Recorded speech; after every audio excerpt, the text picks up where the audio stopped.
శ్రీరామ జయ రామ జయ జయ రామ. శ్రీ చాగంటివారి శ్రీమద్ రామాయణ ప్రవచనము. అరణ్యకాండ. మారీచుడు మాయలేడి.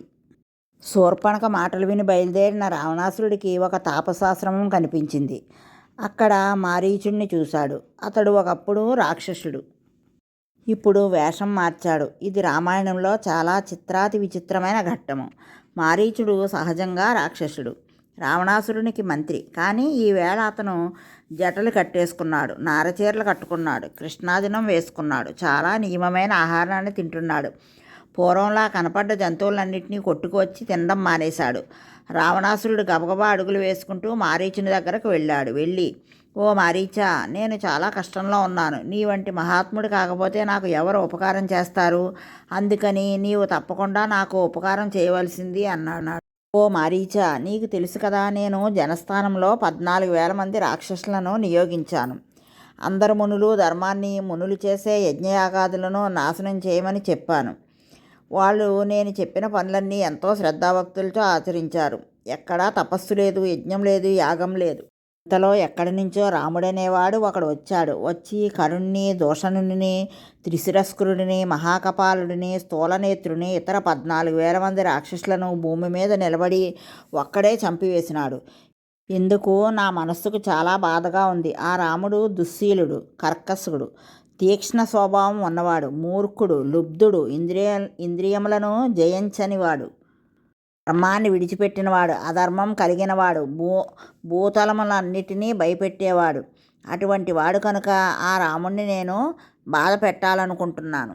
అంతేకాదు, నా చెల్లి శూర్పణఖ ఏ పాపము చేయలేదు, పిచ్చి తల్లి. దాన్ని పట్టుకుని ముక్కు చోలు కోసేశాడు. మారీచా, నాకు ఎంత బాధగా ఉంటుందో ఒక్కసారి ఆలోచించు.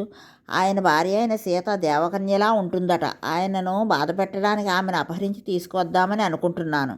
నువ్వు నాకొక్క ఉపకారం చెయ్యాలి. రాముడితో యుద్ధం చేసి సీతను తీసుకురావాలంటే అది చాలా కష్టంతో కూడుకున్నది. పైగా అటువంటి రామునితో యుద్ధం చేయడం అంటే మాటలు కాదు. ఏ యుద్ధము లేకుండా, ఏ ప్రమాదము లేకుండా తేలికగా నా పనిని సాధించగలిగే ఉపాయాన్ని ఒకదానిని ఆలోచించాను. ఆ ఉపాయాన్ని నీకు చెబుతాను. నువ్వు అలా చెయ్యి. నువ్వు బంగారు జింకగా మారిపో. నీకు సమస్త మాయలు తెలుసు. నీ ఒంటి మీద వెండి చుక్కలు ఉండాలి.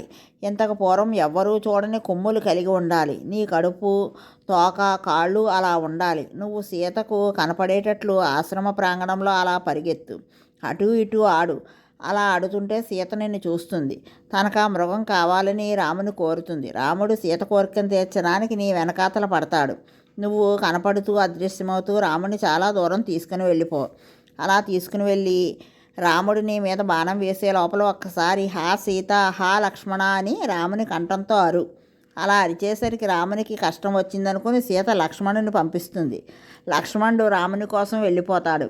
ఆశ్రమం శూన్యంగా ఉంటుంది. అప్పుడు నేను వెళ్ళి సీతను రాహువు చంద్రుని ఎత్తుకు వచ్చినట్లు ఎత్తుకొని వస్తాను అన్నాడు. తన నోటి వెంట తానే తన వినాశనాన్ని చెప్పేసుకున్నాడు. చంద్రుడిని రాహు గ్రహించిన చంద్రబింబం మళ్ళీ ప్రకాశిస్తుంది. రాహు వదిలిపెట్టేస్తాడు. అంటే సీతమ్మను రావణాసురుడు అపహరించినా ఆమె విడుదల పొందుతుంది. రావణుడే నశించిపోతాడు. రావణుడు పాపగ్రహాన్ని తనకు ఉపమానం చెప్పుకున్నాడు. ఆ విధంగా సీతను తీసుకువస్తాను. అందులో ఏ ప్రమాదం ఉండదు. అందుకని మారీచా, నువ్వు నా మాట విని వెండి చుక్కలతో బంగారు జింకగా మారిపో అన్నాడు. ఈ మాటలను మహాత్ముడైన మారీచుడు విన్నాడు. మారీచుడు స్వతసిద్ధంగా రాక్షసుడు. పూర్వం బాలకాండలో విశ్వామిత్రుడు యాగం చేస్తుంటే దానిని పాడు చేసేవాడు. అందుకనే తన యాగ సంరక్షణార్థము విశ్వామిత్రుడు రాముని తన ఆశ్రమానికి తీసుకొచ్చాడు. అటువంటి మారీచుడిని వాల్మీకి మహాత్ముడైన మారీచుడు అని అనవచ్చా? ఇప్పటి వరకు మనం చదివిన దానిని బట్టి మారీచుని గురించి అతడు ఒక దుష్టుడైన రాక్షసుడు అనే ఒక అభిప్రాయంతో ఉన్నాం. కానీ ఇప్పుడు ఇక్కడి నుండి మనసు స్వస్థం చేసుకుని మారీచుని గురించి తెలుసుకోవడం మొదలుపెట్టాలి. ఇప్పటి నుండి మారీచుడు ఎలా మాట్లాడతాడో జాగ్రత్తగా గమనించాలి. మారీచుడు ఇవాళ మహాత్ముడిగా మారినవాడు. ఎలా మహాత్ముడయ్యాడో మనం అరణ్యకాండలో మారీచుని విధానాన్ని చూసి ఇప్పుడు నిర్ణయానికి రావాలి. రావణుని మాటలు వినిన మారీచుడు దేవతలు కనురెప్పలు వేయకుండా ఎలా నుంచుంటారో అలా నుంచున్నాడు. ఒకసారి నాలుక పైకి తీసి పెదవులు తడుపుకున్నాడు. నిలబడిపోయిన శవం ఎలా ఉంటుందో అలా నిలబడిపోయాడు. రాముని కదా, రాముని పేరు వినగానే అలా నిలబడిపోయి ఒక్కసారి రావణాసురుని వంక చూశాడు. ఇక్కడ మారీచుడు రావణునికి చెప్పిన విషయాలు ప్రతిరోజు మనం చదువుకుంటే మన జీవితం ఒక కొత్త మార్పు పొందుతుంది. అతడు పరిపాలనకు సంబంధించిన విషయాల నుండి సామాన్య విషయాల వరకు ఎన్నిటినో గురించి మాట్లాడాడు. సహజంగా ఈ లోకముల కన్నిటికీ రాజు ఆయన ఇంద్రుని వంటి వాడు. ఆయన జోలికి వెడితే నువ్వు మడిసిపోతావు. నీకు తెలియక సీత జోలికి పెడతానంటున్నావు, సీతను తీసుకొస్తానంటున్నావు. ఆవిడ ధూళి కప్పిన నిప్పు, తన తేజస్సుతో తనను తాను రక్షించుకోగలిగిన స్త్రీ, మహా తపస్సాలిని, కారణజన్మురాలు, జనక మహారాజు గారి కూతురు, నాగటి చాలుకు పైకి వచ్చింది, సీతానామధేయం ఉన్న తల్లి. ఆవిడ జోలికి నువ్వు వెళ్ళకు.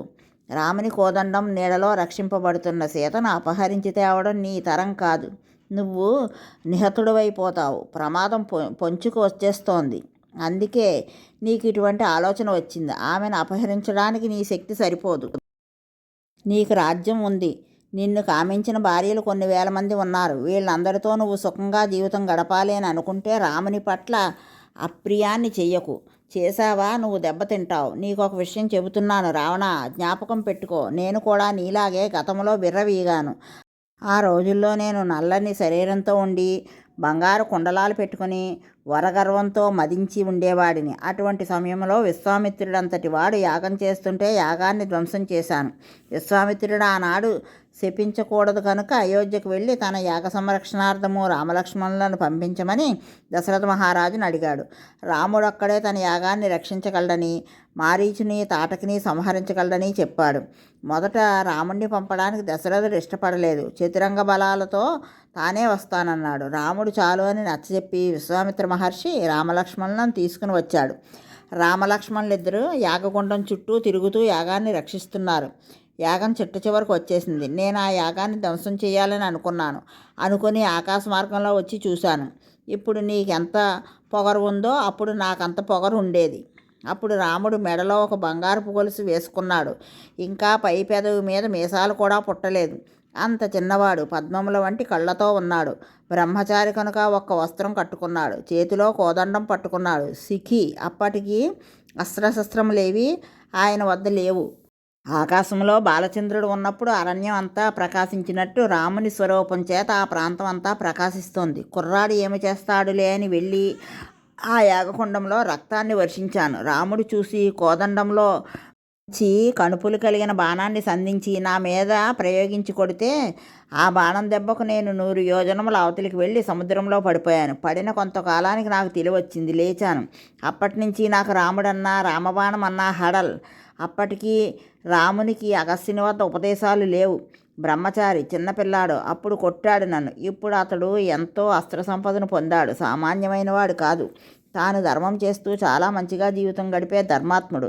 నిరంతరం అధర్మం చేసే దుష్ట స్వభావం కలిగిన వాడితో సంబంధం పెట్టుకున్నాడా? అటువంటి వాడి వల్ల ఏమైపోతుందంటే పాములు ఉన్న సరోవరంలో చేపలు కూడా చేరితే పాముల వల్ల చేపలు నాశనమైపోయినట్లు నశించిపోతాడు. ఈ సరోవరం నిండా పాములు పెరిగిపోతున్నాయని ఒక రోజున ఆ నీటినంతటిని తీసేసి పాములను కొట్టేస్తారు. చేపలను కొడదామని ఎవరు కర్రలు తీసుకొని రారు. కానీ కొట్టకపోయినా చనిపోయేవి మాత్రం చేపలే. అందుకని నీతో స్నేహం పెట్టుకోవడానికి నాకు భయంగా ఉంది అన్నాడు. నీకు చాలా పాపపుట ఆలోచనలు వస్తున్నాయి. నీకు ఈ పరుల భార్యను తెచ్చుకుందామన్న కోరిక ఏమిటి? నీకు ఇంట్లో 1000 మంది భార్యలు ఉన్నారు. వారితో ఇంట్లో సుఖంగా హాయిగా ఉండు. నీ స్నేహితులతోనూ ఇప్పుడు నువ్వు చేస్తున్న పనులతోనూ కాలం గడుపు. రాముని జోలికి వెడితే నువ్వు నిష్కారణంగా చనిపోతావు అని చెప్పాడు. మిగిలిన కథను తరువాయి భాగంలో తెలుసుకుందాం. రామజయం, శ్రీరామజయం.